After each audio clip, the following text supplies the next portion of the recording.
All right, tonight as we start out in chapter 23, verse 13, I want us to just briefly look at some of the things that we've been talking about.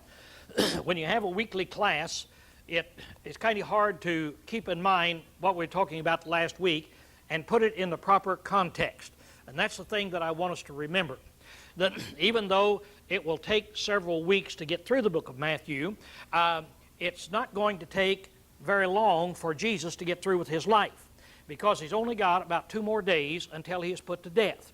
But we'll be studying this and begin in chapter 24 and a few weeks on that. And as we look at it, a lot of times we draw it all out of perspective. So I want you to think about it now, that in 2 more days, Jesus is going to be put to death. Now, as we back up, then we look at it, we're in the last week of his life. That he made this triumphal entry down in Jerusalem on a Sunday. This is where everybody was yelling, Hosanna, the kingdom's coming, the Christ is coming in his kingdom. He had that glorious entry. However, he also had the Sanhedrin down in Jerusalem, and they hated this because now they see the masses are out there glorifying Christ. Now, they've been wanting to catch him and put him to death.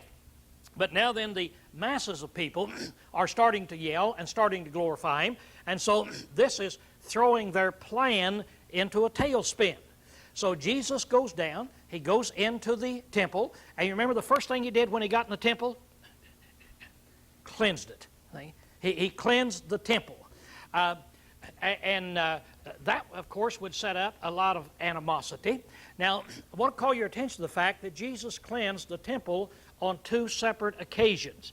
I'll bring this to your attention now because there's a lot of controversy over that movie that's been here, and people talking about that the Gospels, they tell different stories. And I heard one here the other night saying, well, the Gospels, they get it all mixed up about when Jesus cleansed the temple. One says he cleansed it one time, another says he cleansed it another time. Well, the fact of the case is, it says that he cleansed the temple on 2 separate occasions, and 2 separate events happened at that particular time. Now, this time, he went in and he cleansed the temple. This is when he drove the money changers and all of them out. And so the Pharisees and the Sadducees, the Sanhedrin, the council, they're really mad. And so they now are challenging him. By what authority? We'll not even look at that tonight because we have taken a peek at it. Then he answered them. Then he comes back. They come back then with another question. They ask him another question in here. Can we pay tribute to Caesar? And so Jesus now, the conflict is on. That's what I want us to see. By the way, I got a little ahead of myself. On Sunday he comes down, and then he does this. Then on Sunday night, he went back up. Monday, he came back down. That's when he cursed the fig tree. And not too much happened on Monday. Then he went back up and he came down on Tuesday. And on Tuesday was a real full day. And so this is where all of the Sanhedrin came, and they said, by what authority, and should we pay taxes to Caesar? And they are asking him questions. This is the time the Pharisees came on the scene, and they asked him their famous question. Because what is the difference between a Sadducee and a Pharisee? What is it a Pharisee doesn't believe in? The spirit world, life after death. So they thought they had him trapped. And they asked him that famous question about if 7 brothers marry the same girl, and in the resurrection, whose wife shall he be? And he answered them. He said, there's 2 things that you people don't know. You don't know the Scriptures, and you don't know the power of God. And he answered them, and they were just, again, standing there flabbergasted, and so they went back home. Then, in order to, how shall I say this? Because I want to pick my words right. I can say it in 2 ways. I can say it in a good way, or I can say it in a bad way. Let me try it in a bad way. To add insult to injury, Jesus now made an attack on them. And Jesus said some things that would upset almost anybody. Now, to put it in a good light, instead of saying Jesus made an attack on them, I'll say Jesus, and this is the truth, Jesus gave them two parables to give them the last opportunity to repent. And he said, let me tell you people what you are like. And so he gave them two parables. One was the wicked husbandman, and he gave them the parable. He said, now what should you do with those kind of people? They gave him a right answer. Why, the owner should kill them, drive them out, give it to somebody else. And then he made the application, that's what you've done to God. That's what you've done to his kingdom. Then he gave the parable of the wedding, how that everybody had been invited by God. God had been working on this wedding with the Messiah for ever since Abraham's time. And now he sends out invitations, everybody come, and what does the Jewish nation do when he sends these out? See, then they reject him. So they understood he now is condemning them. So now they're really upset. But when I say this, I want you to look at it in two ways. What Jesus is actually doing is he's giving them the final opportunity to repent. He's giving them the final opportunity, and that's what he's going to be talking about tonight again, showing them how corrupt they really are, except he's not going to be talking to them, he's going to be talking to another group of people. Obviously, they'll have people out here that hear him. But Jesus is giving them the last opportunity to see how corrupt they really are there. And they, of course, reject him. Then he asked them that question about David, and when he asked them about David and the Messiah, they had no answer. So they went away, and that ended the matter. It said they didn't ask him any more questions. They saw that they were not able to confront him, and every time that they did, he always made a fool out of them. So now, in chapter 23, Jesus turns to the masses of the people. He turns to the other people, and he starts talking about these Pharisees, these scribes and Pharisees. And last week, we talked about some of them. Let's take a look right here at some of the things that we see. Now, the things that Jesus condemned were very, very simple. He said all their works were done to be seen of men. He said, now these people sat on Moses' seat. That is, they will teach you the law of Moses. Whatever they teach you that Moses says, you do it because Moses said it. But don't you follow their actions, because he said they will bind their man-made laws upon you, but they'll not even so much as flick a finger to keep them themselves. They've got ways around all of them. So now he really is condemning these people. Then he told about how they love to show their spirituality, how they wanted everybody to see that with their clothing, how they loved the salutations in the streets, so that they'd walk down the streets and people would see them in their clothing and give them the honored greeting to show how superior they were. They loved the chief priest at feast, so everybody could see how great and important they were. They loved also the chief seats in the synagogue. They always wanted to get in the number one place so that everybody could see them. And they loved their titles so they could show their superiority. So Jesus now, in our last class, dealt with all of these things, showing these are the kind of people that they really are. So you listen when they teach you the law of Moses, but don't you listen to what they do.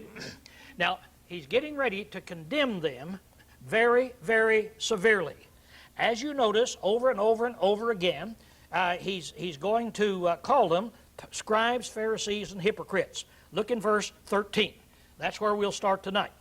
But woe unto you, scribes and Pharisees, hypocrites, because you shut the kingdom of heaven against men, for ye enter not in yourself, neither suffer ye or permit them that are entering in to enter.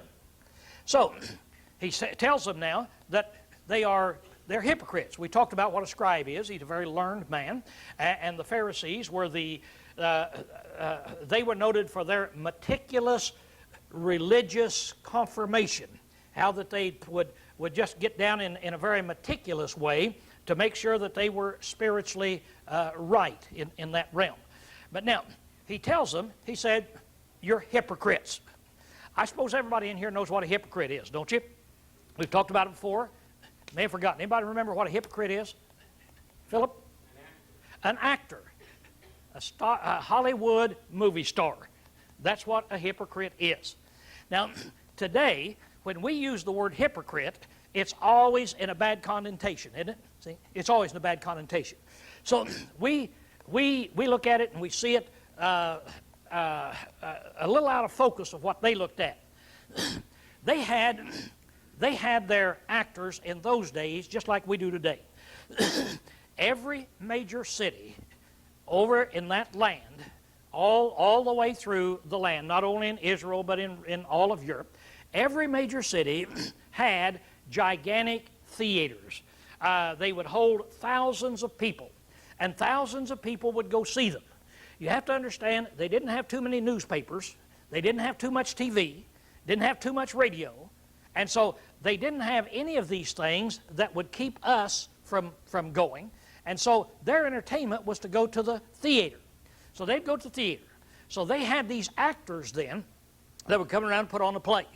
Now, of course, an actor is somebody who acts the part of another person. And that was the hypocrite. So the hypocrites would come and they would put on the play. Now, Jesus now is applying this to them. He said, these people, these scribes and Pharisees, they're nothing more than a bunch of play actors. They act as though they're righteous, but they are not righteous. They're doing everything just to be seen of men. They're acting like they're spiritual, but they're not spiritual. So he's using that word on them, which would hit them pretty hard. Now he said, you in here, you shut up the kingdom of heaven against men. For you enter not yourself, neither suffer them that would enter in. Let's think about that for just a moment. Put yourself back at this time, at this stage. Now, when will the kingdom come on this earth? When is it going to come from heaven? On the day of Pentecost, isn't it? See, it's going to come on the day of Pentecost. So Jesus now is getting ready to die in 2 more days. He will be in the grave for 3 days after that. Then the Pentecost is going to come in 50 days. So now we're up to just a little over 2 months. And that is the day that the kingdom is going to come. So think about it. The kingdom is coming in about 2 more months. Well, why was this such an important thing at this time? When Jesus and John the Baptist came on the scene, what was their preaching? What was the one sermon that they constantly preached? Repent ye, for the kingdom of heaven is at hand. So they were trying to get the people to turn to the kingdom of heaven.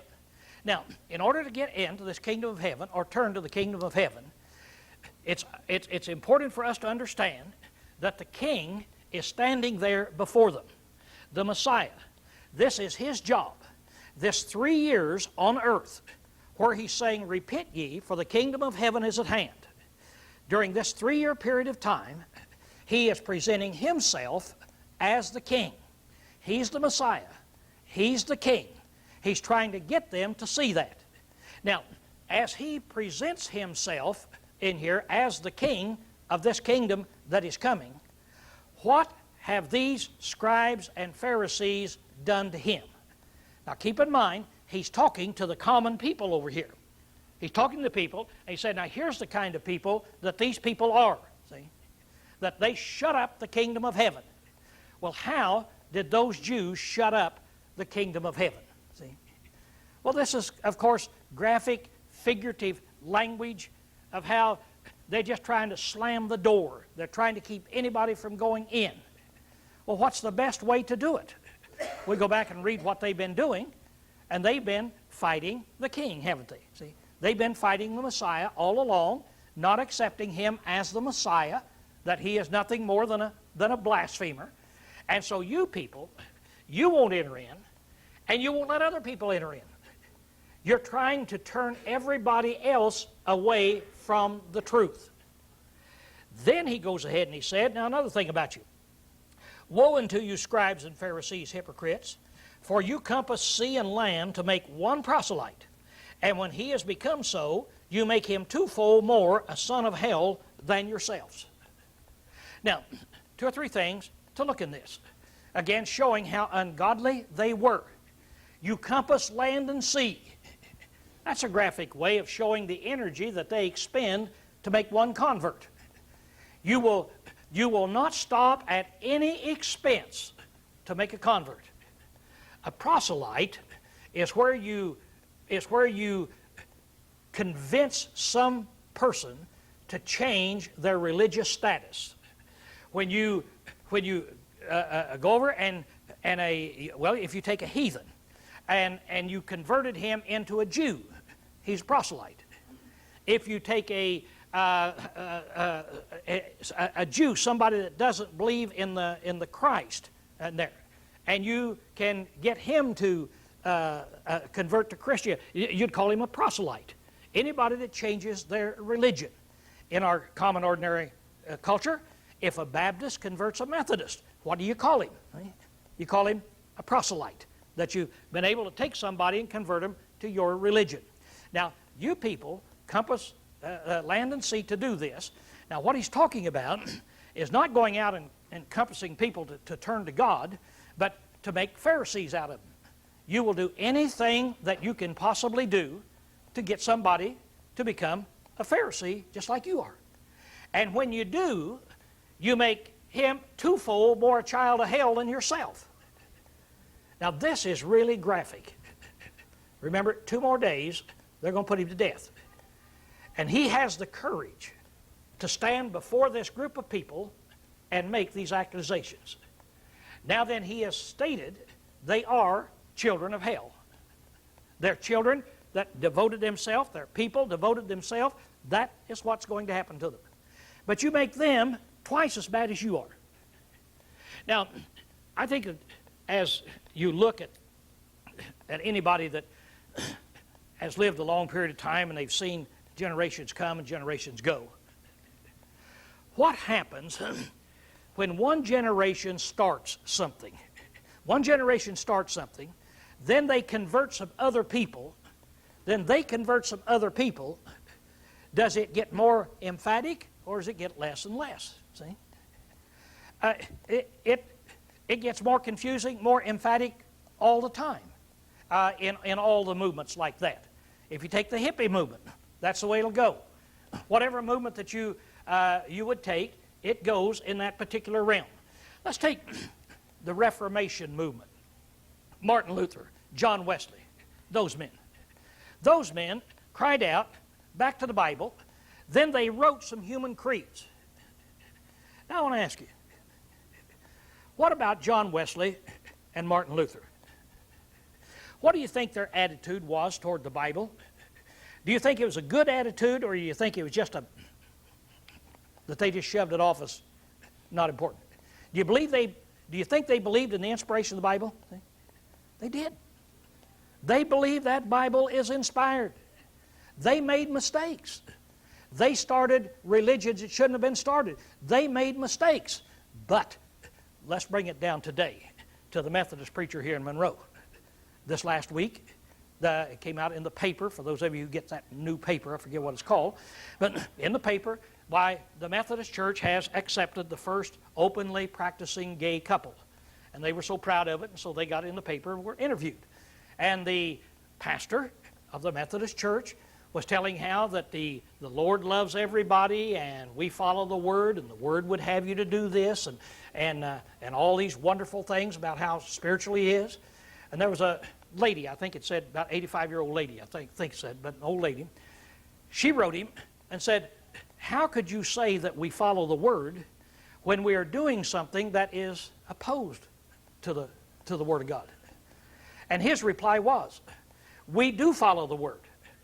But those statements that are in the Bible just got in there through man's misunderstanding of God's love, what God would have us to have. They had corrupted it. And you have to understand, the men that wrote that are no different than what we do now. We all make mistakes. That's the guy down there. Now I want to ask you, in your opinion, John Wesley, who started the Methodist Church and gave his life for it, do you think he was more spiritually minded than this guy? Okay. No comparison, is there? You just get worse and worse and worse and worse. And that's what Jesus is saying. He's saying, you guys go to all this extent, and then you come out doing that. So he's really condemning these people in this way. Now then, the only other thing that we want to talk about tonight is swearing or taking an oath. This subject is a very simple subject, and yet it's a very complex subject. It's very complex because when we read it, our first appearance is, and this is true of all of us, our first impression is there must be some kind of contradiction. See? Must be some kind of contradiction in this thing. So now, Jesus is going to tell them something here about swearing. Now, as we look at it, let's read what he has to say in here. Let me see here if I've got what he has to say. Well, first of all, I want to talk about this. What does it mean to swear? To swear means to take an oath. It means to take an oath. To take an oath means that you make a promise in behalf or under the auspices of something greater than you are. Something that is more powerful, that can hold you responsible. So when you talk about swearing, it means to invoke the name of God or some other sacred name or thing. It is done for the purpose of giving the greatest assurance possible that one is telling the truth. It has always been used by man to assure that a person is telling the truth if it is possible to get him to tell the truth. Every culture of man knows if it's possible to get a man to tell the truth, he will tell the truth under oath. That's the highest. It is recognized by all men that if a man will not tell the truth under oath, then there's nothing more powerful to use on that man. For this reason, one should always invoke the highest possible being or authority when you're swearing something. Now here's the way the Bible presents it. It says the same thing. In Hebrews 6, it said, "For when God made promise to Abraham, since he could swear by none greater, he swore by himself." So God said, I swear by myself. Well, why did he do that? Because there's none greater. You are to swear by the greater. And what he said was, surely blessing I'll bless thee, and multiplying I'll multiply you. That's not the important thing here tonight. It said, for men swear by the greater, and in every dispute of theirs, the oath is final for confirmation. It's always been that way. Every nation has taken it down where there is a problem between two people. You take their oath. Are you telling the truth? Are you telling the truth? Now, if there's any way to get the truth out, that is the way under oath.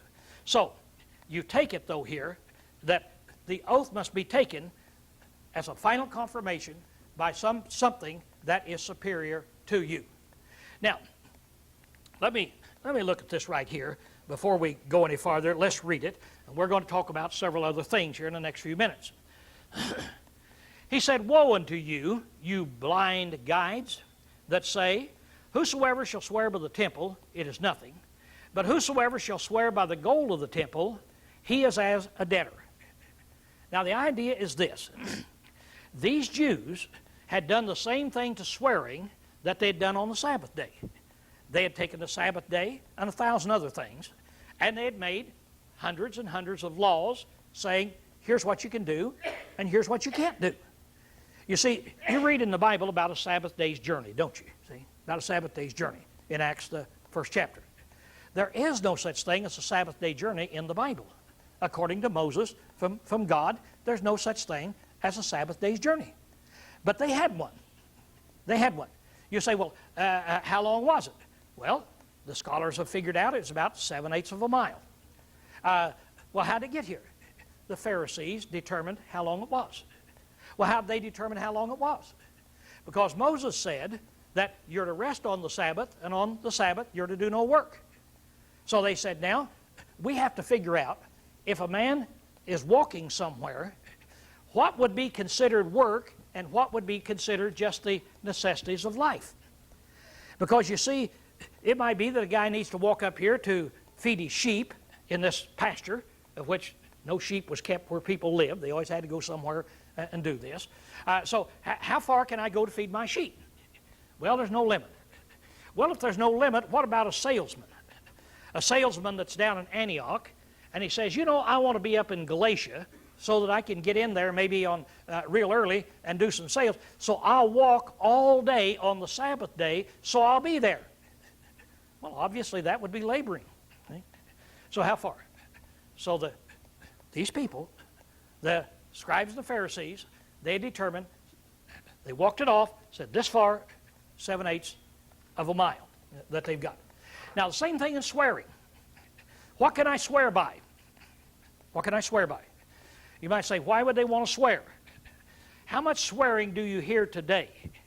How much of God's name do you hear on the TV? And people saying, I swear to God I'll do something, see? Or something of this nature. I swear I'll do it. Well, these people made up laws. And by the way, there was a historian that said, wrote back in those days, it says the Jews swear all day long, and at night they swear they haven't sworn. So that was his way of describing how Jews swore in New Testament times. So he said, you say you can swear by the temple, it is nothing, but whosoever shall swear by the gold in the temple, he is a debtor.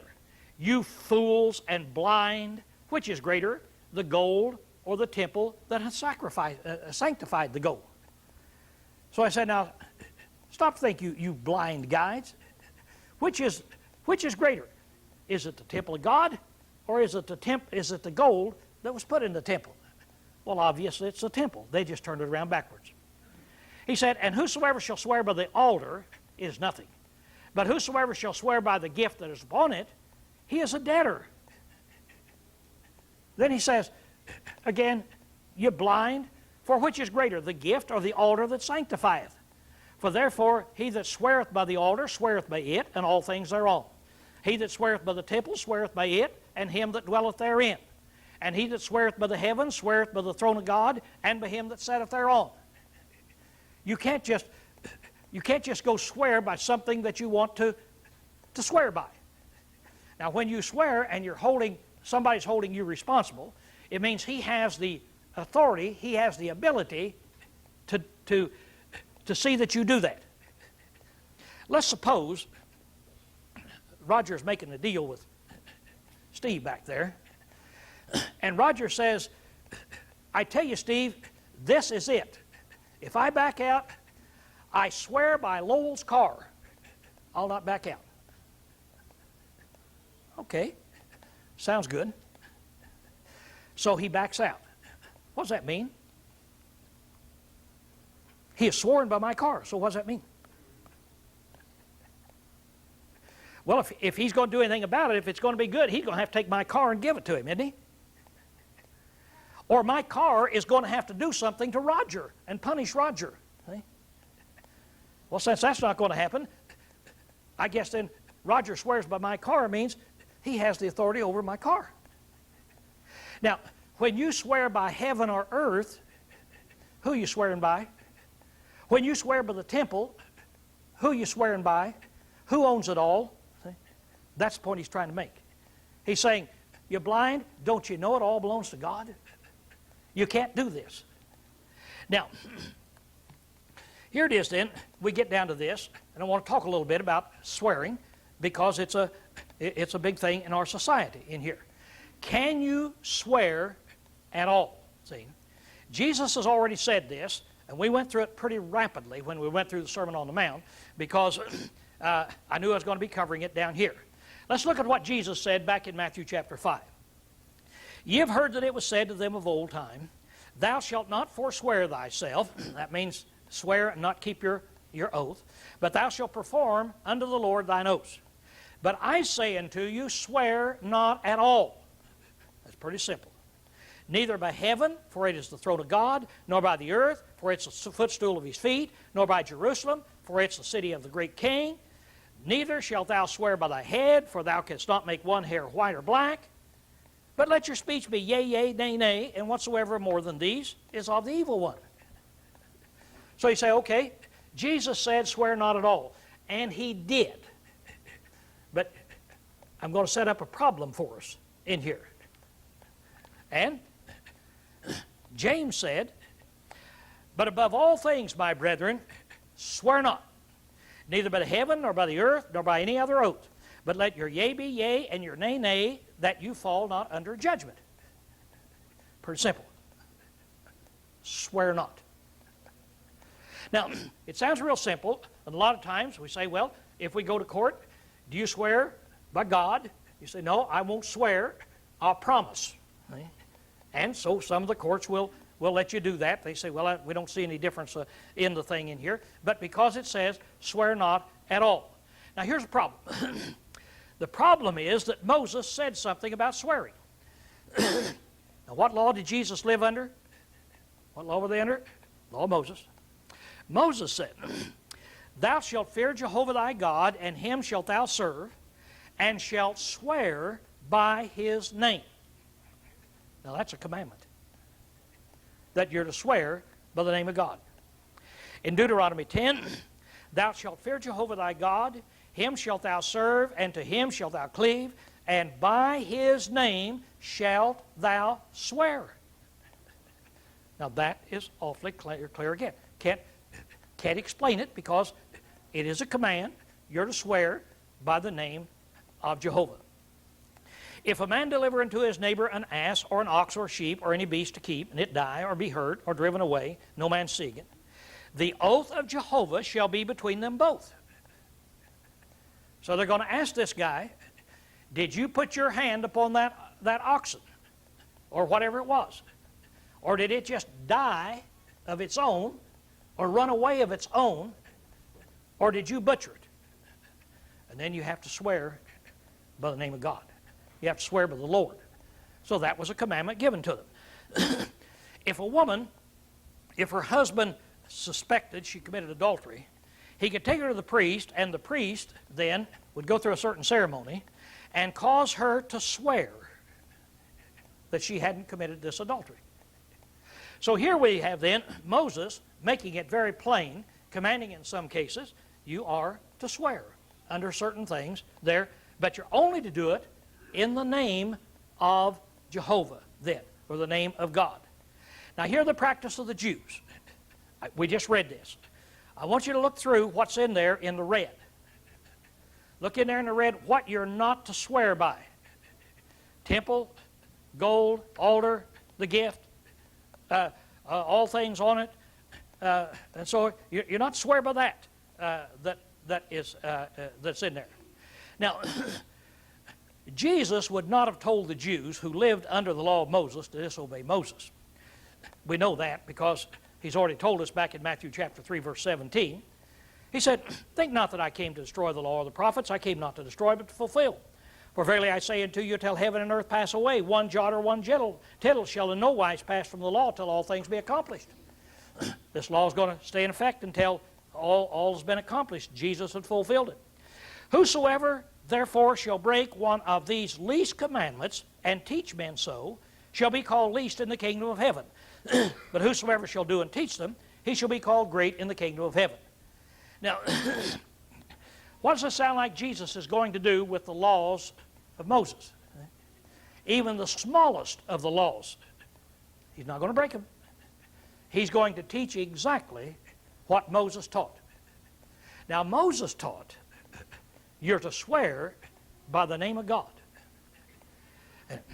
Now, in John chapter 5, and I'm going to go through this quickly, I just put it down here to show you, Jesus appreciated Moses. He upheld Moses. He didn't say, Moses gave you something wrong and I'm going to do something else. Think not that I will accuse you to the Father. There is one that accuseth you, even Moses, on whom ye have set your hopes. For if ye believe Moses, you'd believe me. But if you, for he wrote of me, if you believe not his writings, how shall you believe my words? In other words, what Jesus is saying there, I'm telling you certain things, but if you don't want to believe me, believe Moses. Moses knew what he was talking about. So Jesus hasn't come to say, now Moses said you're supposed to swear, but I say you're not supposed to swear. Now, come back to this. Neither Jesus nor James prohibits us from swearing in the name of God. That's the point that I want to emphasize. They didn't contradict Moses and say you couldn't swear in the name of God. They both taught you can't swear in any other thing. If you're going to swear, You swear by that which is greater, and you swear in the name of God.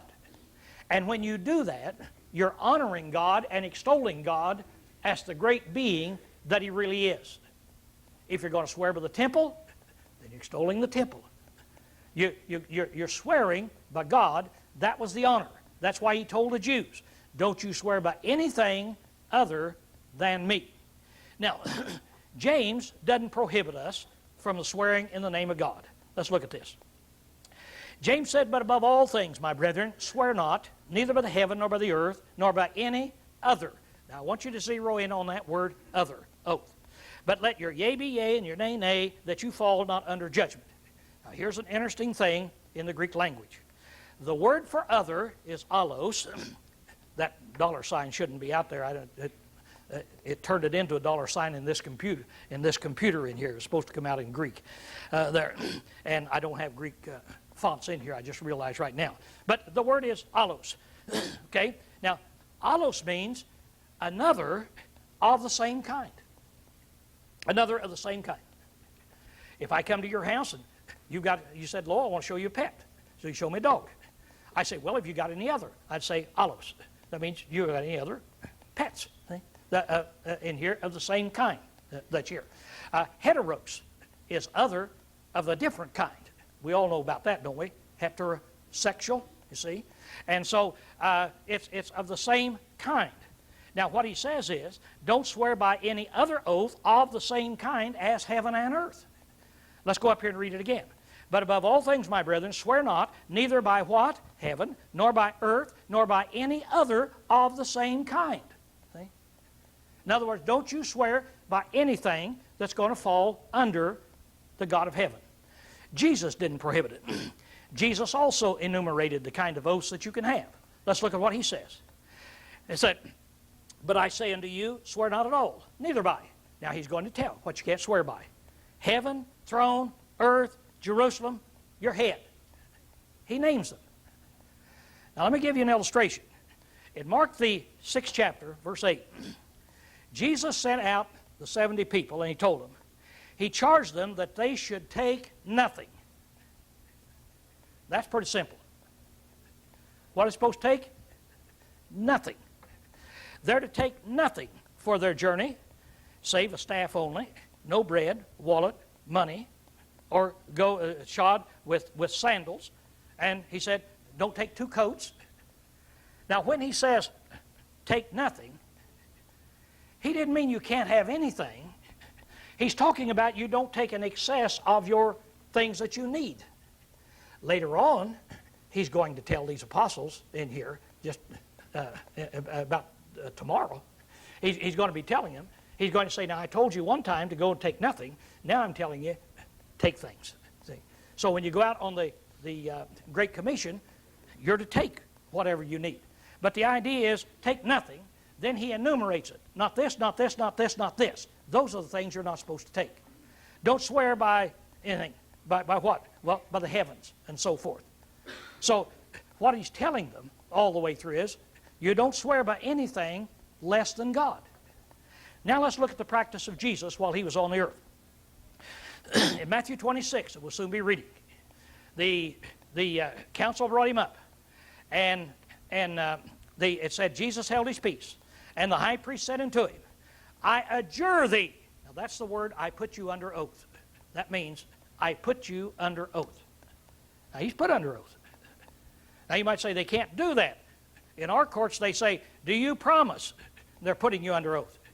Do you know that very few countries say, do you promise? They bring you in and they say, now buddy, you're under oath and we're asking you to tell us something, see? So they can put you under oath. Now if you don't want to answer under oath, then you don't answer. But Jesus is under oath. I adjure thee by the living God that thou tell us whether thou art the Christ, the Son of God. And Jesus said unto him, thou hast said. Which is another way of saying, you said it exactly the way it is. See? He didn't say, I can't answer you because you put me under oath. The practice of Paul. What did Paul do?